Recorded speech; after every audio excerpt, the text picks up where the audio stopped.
حضرت ابراہیم علیہ السلام کی عادت تھی کہ مہمان کے بغیر کھانا نہیں کھاتے تھے، اور جو کھانا مہمان کے ساتھ کھایا جائے اس کا حساب بھی نہیں ہوگا۔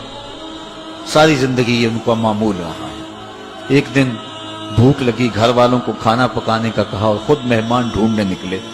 ایک شخص کو جو کہ بوڑھا تھا لے آئے، دسترخوان پہ بٹھایا، کھانا جب لگ گیا اس کو کہا اللہ کا نام لے کے شروع کرو۔ اس نے کہا میں تو اللہ کو نہیں مانتا۔ آپ نے فرمایا کہ میں تیرے سے کوئی ربط، رشتہ اور تعلق نہیں رکھتا، اللہ ہی کے نام پہ تجھے کھلا رہا ہوں، تو میرے رب کا نام تجھے کم از کم لینا چاہیے۔ اس نے کہا میں تو بتوں کا پجاری ہوں اور روٹی کے چند ٹکڑوں کے لیے اپنے بتوں سے بے وفائی نہیں کر سکتا۔ حضرت ابراہیم علیہ السلام بولے جب تو اتنا غیرت مند ہے کہ میرے رب کا نام نہیں لیتا اور اپنے بتوں سے بے وفائی نہیں کر سکتا، تو پھر میرا بھی تو کیا لگتا ہے، اگر میرے رب کو نہیں مانتا تو میں تو کھانا اس رب کے نام پہ کھلاؤں گا، کھاتا ہے تو ٹھیک، نہیں تو تیری مرضی۔ وہ حضرت ابراہیم علیہ السلام کے دسترخوان سے اٹھ کے چلتا بنا، وہ گیا تو جبریل امین حاضر ہو گئے، سلام دیا، سندیسہ سنایا۔ رب کہتا ہے اے میرے خلیل، تو نے میرا ایک بندہ ناراض کر دیا۔ یا اللہ، وہ تیرا بندہ تھا، وہ تو تیرا نام لینا گوارا نہیں کرتا تھا، اور تو فرما رہا ہے کہ وہ میرا بندہ تھا۔ ارشاد ہوا ابراہیم بتاؤ اس کی عمر کتنی ہوگی؟ یا اللہ 80 سال کے قریب ہو۔ کہا اتنا عرصہ ہو گیا نا میں اس کو رزق دے رہا ہوں، تم ایک دن نہیں کھلا سکے؟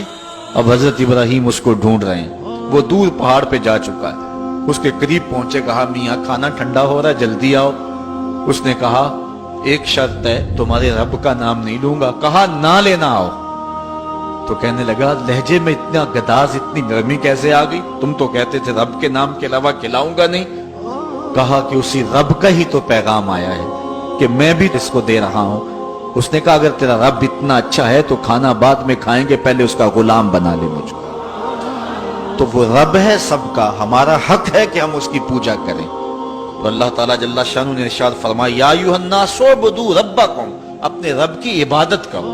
ایک تو وہ تمہارا رب ہے، اور پھر الذی خلقکم، اس نے تمہیں پیدا بھی کیا ہے۔ توجہ چاہوں گا کتنی شان ہے کہ اس نے تخلیق بھی کیا اور پھر اس نے تمہاری تربیت بھی کی۔ جو تخلیق بھی کرے اور تمہاری تربیت بھی کرے، کیا اس کا حق نہیں ہے کہ اس کے حضور سجدہ ریزیاں کی جائیں؟ ساری زندگی انسان ماں کی خدمت کرتا رہے تو بتاؤ ماں کی خدمتوں کا بدلہ دے سکتا ہے؟ ماں کے پیار کا صلہ دے سکتا ہے؟ تو انسان جتنی مرضی خدمت کر کے ماں باپ کو راضی کرنے کی کوشش کرے وہ تو راضی ہوتے ہیں، بلکہ نالائق اولاد کے لیے ماں باپ کی دعائیں اور زیادہ ہوتی ہیں۔ تو انسان ان کی خدمت کا حق نہیں دے سکتا۔ ماں باپ کے اتنے حق کیوں ہیں؟ اس لیے کہ ماں نے بیٹے کو جنم دیا، جس نے جنم دیا ہے اس کے اتنے حق ہیں، تو جس رب نے خلق کیا ہے اس کے کتنے حق ہوں گے؟ جس نے تخلیق کیا ہے، دستے قدرت سے بنایا ہے، تو پھر اس کے کتنے حق ہوں گے؟ تو مجھے بتائیے اس شخص سے بڑا بدبخت کوئی ہو سکتا ہے جو اللہ کے حضور سجدہ ریزی نہیں کرتا؟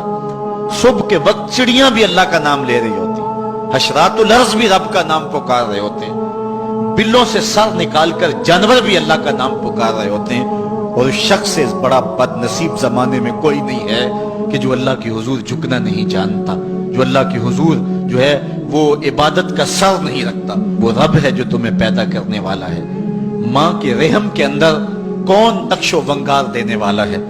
کس نے گوشت کے لوتھڑے کو بولنا سکھایا ہے؟ کس نے چشم خانوں کے اندر روشن چراغ رکھ دیے ہیں؟